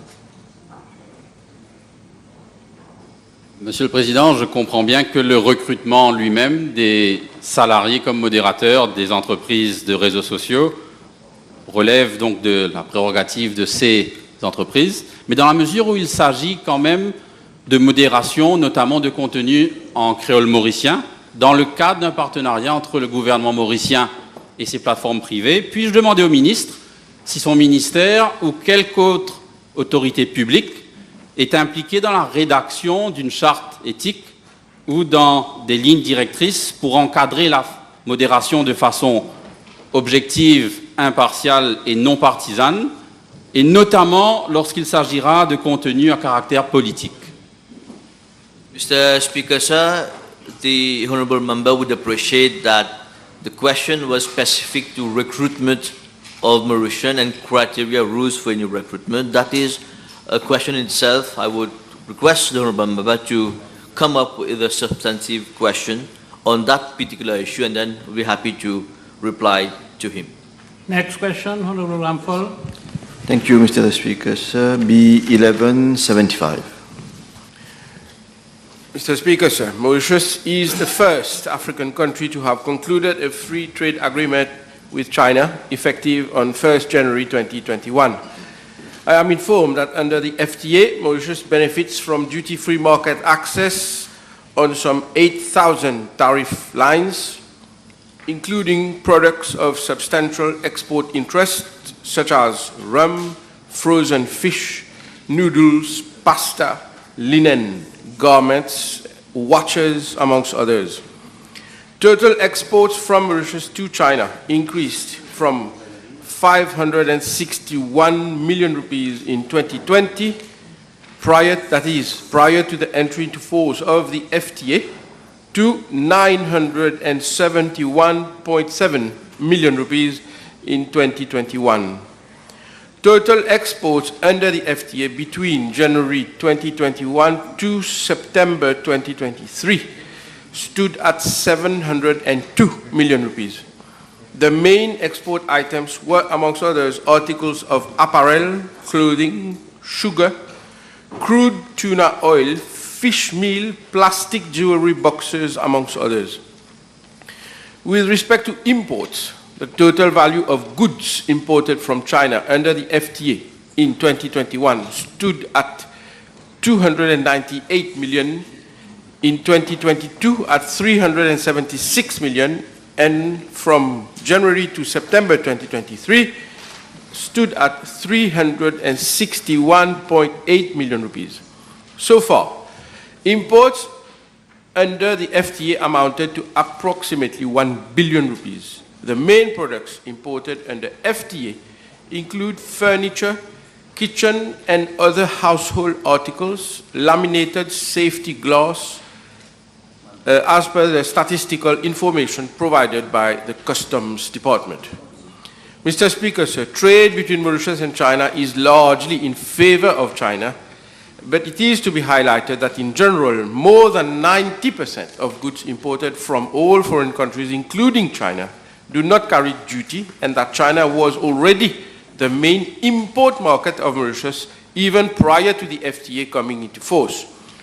For example, in 2020, that is before the FTA, Mauritius imported to 27.6 billion rupees worth of total goods from China. I am tabling the disaggregated figures for exports and imports of goods from January to September 2023. Mr. Speaker, sir, concerning services, the FTA also contains a comprehensive chapter on trade in services. It opens up market access opportunities in some 100 subsectors, such as financial services, ICT, distribution services, professional services, amongst others. In Mauritius, data on services are not disaggregated at country level, and therefore statistics on exports and imports of services under the FTA are not available. However, it is worth noting that as per publications of the Bank of Mauritius, the gross direct investment from China to Mauritius for the year 2022 amounted to 684 million rupees. I have been informed that both Mauritius and China agreed to use the mechanism of the FTA Joint Commission at the first meeting held in August 2023 in Mauritius to explore opportunities within the framework of the agreement to deepen cooperation in the areas of digital economy, tourism, air and maritime connectivity, intellectual property, fabric manufacturing, biopharma, traditional medicine, including herbal preparations, setting up of digital laboratory, innovation and research, fintech, and coastal landscaping. We therefore expect, Mr. Speaker, sir, to see a further strengthening of our economic, trade and investment partnership with China in the coming years. Thank you, Mr. Speaker. Can I ask the Minister, with regards to sugar, Mauritius benefits from a tariff rate quota of about 50,000 tons of sugar per year. Can we know how many tons of sugar we are currently exporting to China? Perhaps the Honourable Member is highlighting a specific difficulty with regard to a specific good, that is special sugar. That difficulty to export special sugar boils down to the fact that in China there is a sole entity which is entitled to sell sugar as a commodity, and that entity is called COFCO, C-O-F-C-O. That is, it is a Chinese state-owned food processing holding company. So there are, I am informed, there are discussions at present between our MSS, that is the Mauritius Sugar Syndicate, and COFCO to find a way to get around this problem for the question of special sugar. But I confirm that the tariff quota for sugar is 50,000 tons for the export of special sugar to China. Thank you, Mr. Speaker. Minister mentioned about the joint commission that was held recently. Yes. And I see from the press that there was an agreement for the export of lychees and pineapple. And I see the Minister of Agriculture smiling at the back. But then apart from these two products concretely, what agreements have we reached with China with regards to export of products? Right.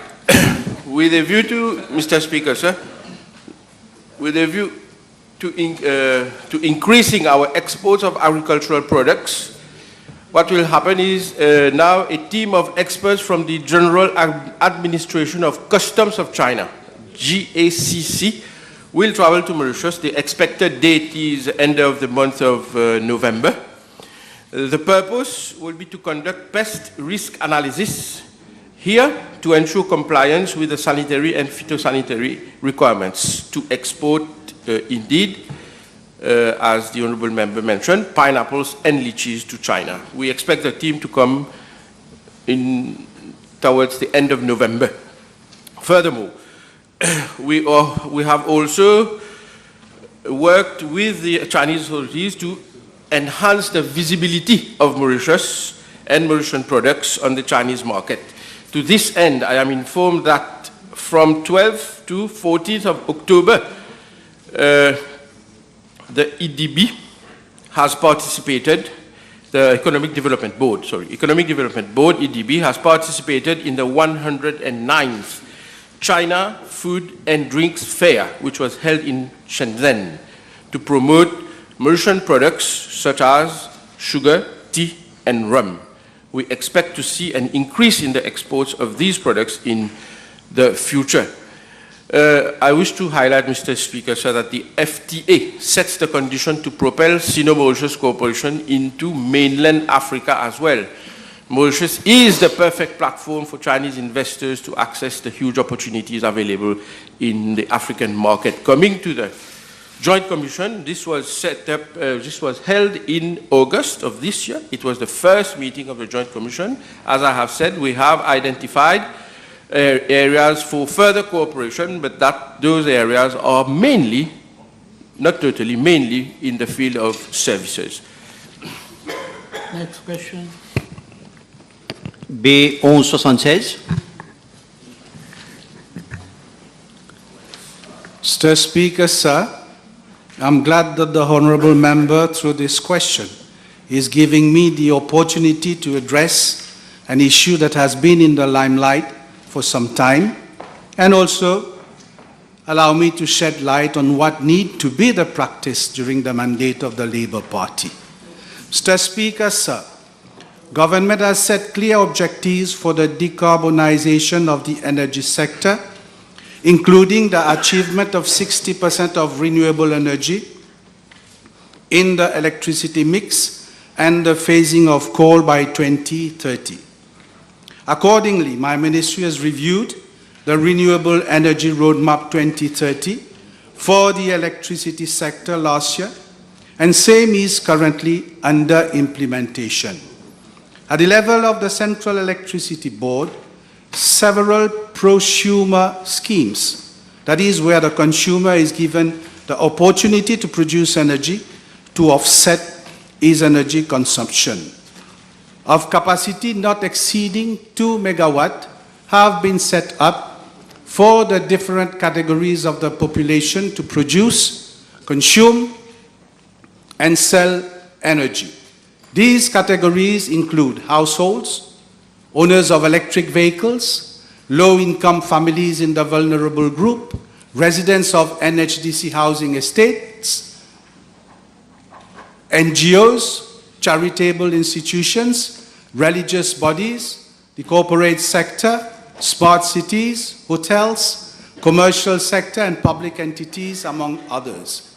In addition, CEB invites requests for proposals for utility-scale projects exceeding 2 megawatt with battery and without battery. Mr. Speaker, sir, applications under the prosumer schemes are invited through open advertisement for greater participation and transparency. As for utility-scale energy generation, the CB invites bids through open advertised international bidding in order to obtain value for money and for greater competition and transparency. Monsieur le Président, par rapport au prosumer scheme, le CEB a lancé des open advertisements. Et comme je l'ai dit plus tôt, pour une meilleure transparence et une plus grande participation du public. En ce qui concerne la production d'énergie à grande échelle, le CEB a lancé des appels d'offres internationaux afin d'obtenir un bon rapport qualité-prix et d'accroître la concurrence et la transparence. Il est bon aussi de rappeler, Monsieur le Président, le manque de transparence en 2005 à 2014, où il était d'usage d'attribuer d'énormes contrats directement à des promoteurs à la suite d'offres non sollicitées. On appelle unsolicited bids. Et là, je peux déjà citer ici 3 projets, dont Saraco, City Power et Éole Plaine des Roches. En premier, Monsieur le Président, le contrat de 20 ans signé en 2013 entre le CEB et Saraco Limité pour la fourniture d'énergie à travers l'installation d'une ferme solaire de 15 MW à la ferme Bambou. Un contrat alloué sans aucun exercice d'appel d'offres, le tarif auquel le CEB achète l'électricité à Saraco est actuellement de 8 roupies 3 en comparaison à 2,74 roupies payés à la compagnie Green Yellow qui a été alloué un contrat de 10 MW récemment suite à un exercice d'appel d'offres. Les deux cas, Monsieur le Président, sont comparables car les deux sont des fermes solaires sans batterie. Un deuxième exemple est le tristement célèbre City Power, où à la suite d'une offre non sollicitée reçue, le CEB avait attribué un contrat à City Power et signé un Power Purchase Agreement le 27 décembre 2013 pour la fourniture de 2 fois 55 MW d'énergie à partir d'une centrale à charbon. Les négociations entre le CEB et City Power suite au unsolicited bid avaient démarré en 2007. quand l'actuel honorable membre était président du conseil d'administration du CEB. Des millions de roupies du CEB ont dû être utilisés pour payer les frais des avocats. Et ce, Monsieur le Président, alors que le gouvernement de l'époque prétendait construire un avenir vert pour Maurice à travers la vision Maurice île durable du Premier ministre d'alors et passer à des sources d'énergie renouvelable. Mr. Speaker, sir, I am informed by the Central Electricity Board that contracts awarded to Correct Solar International since 2020 to date have been as a result of open competitive bidding exercises either at the level of the CB or through the Central Procurement Board. In all these exercises, the said company was the lowest evaluated, substantially responsive bidder. Details of the contracts are as follows. 1.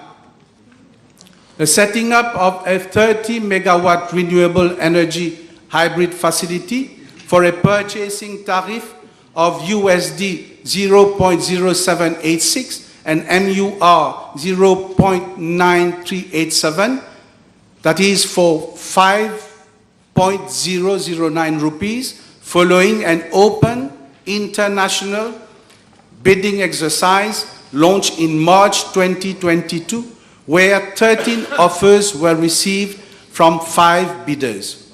I am informed that the 2 bids of Correct Solar International and 1 bid of QAir International were found by the Bid Evaluation Committee to be the lowest evaluated substantially responsive bids. The contracts were awarded on 31st January 2023 and the power purchase agreement signed on the 15th of February 2023.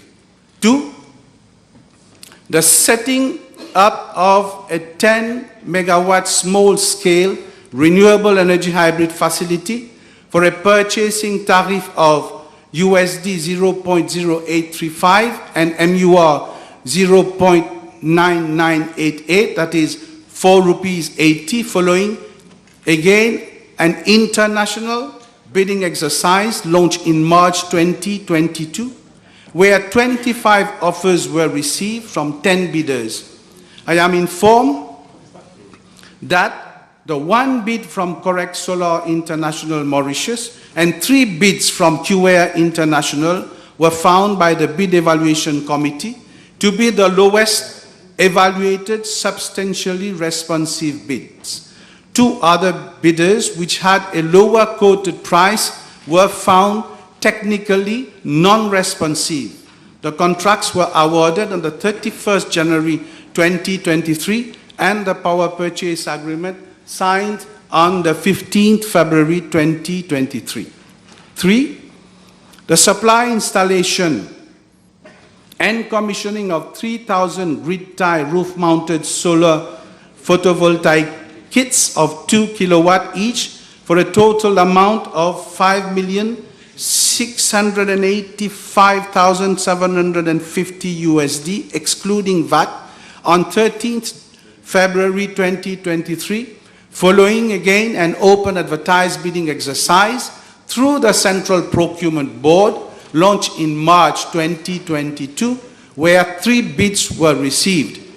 Evaluation was performed at the Central Procurement Board, which approved the award to the lowest evaluated substantially responsive bidder, namely Correct Solar. 4.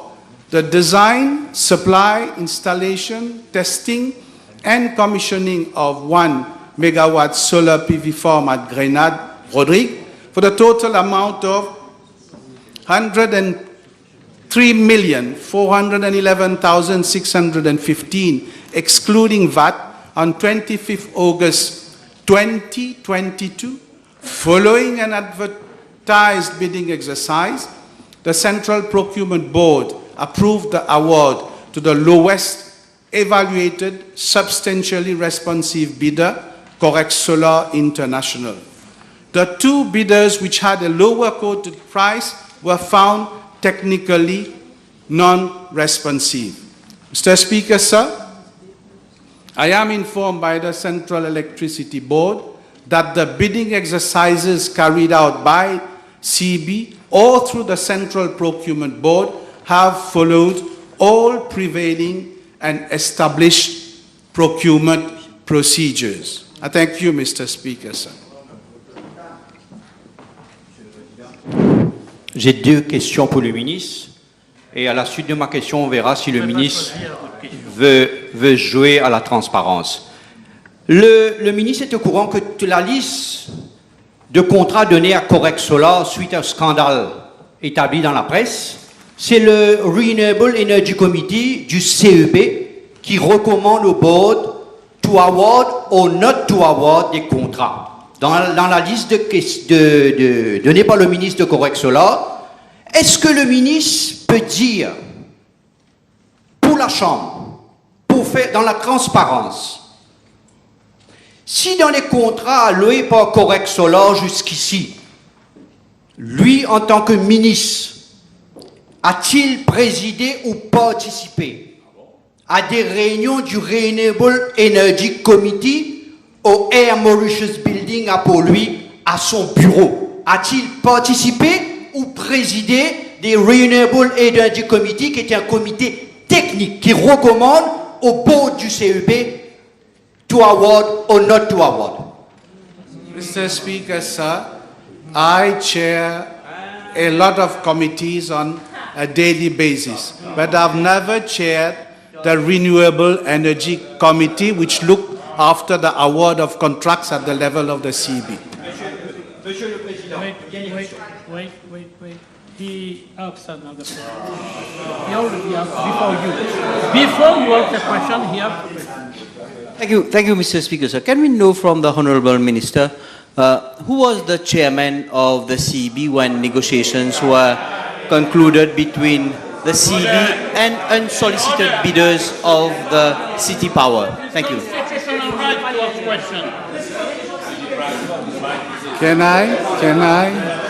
Can I reply, Mr. Speaker, sir?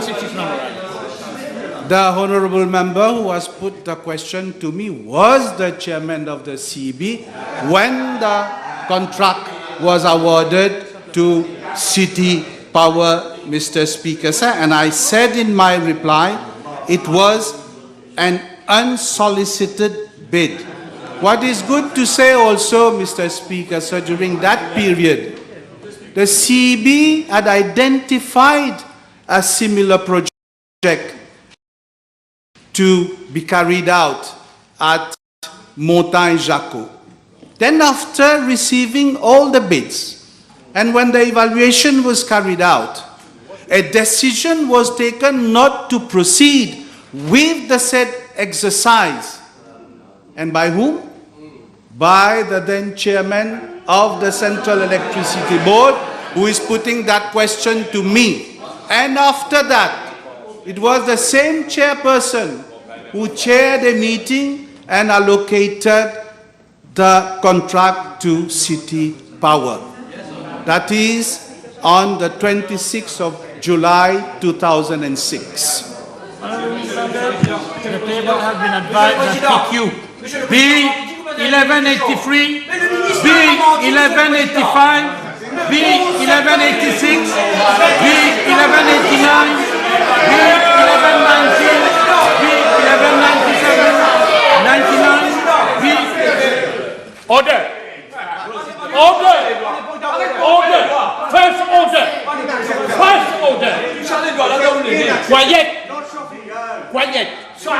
Quiet! Quiet! On the point of order.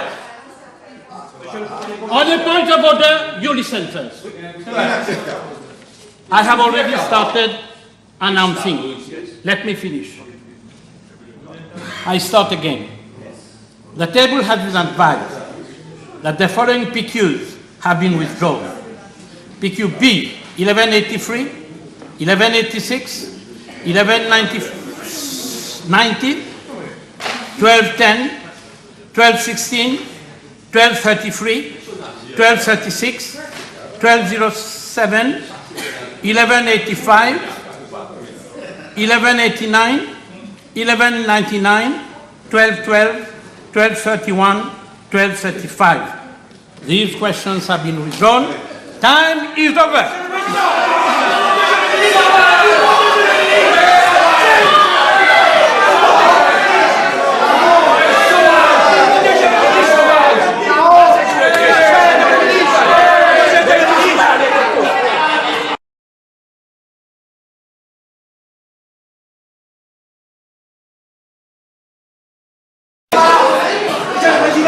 Honorable members, I reserve my right to name Honorable Béranger for his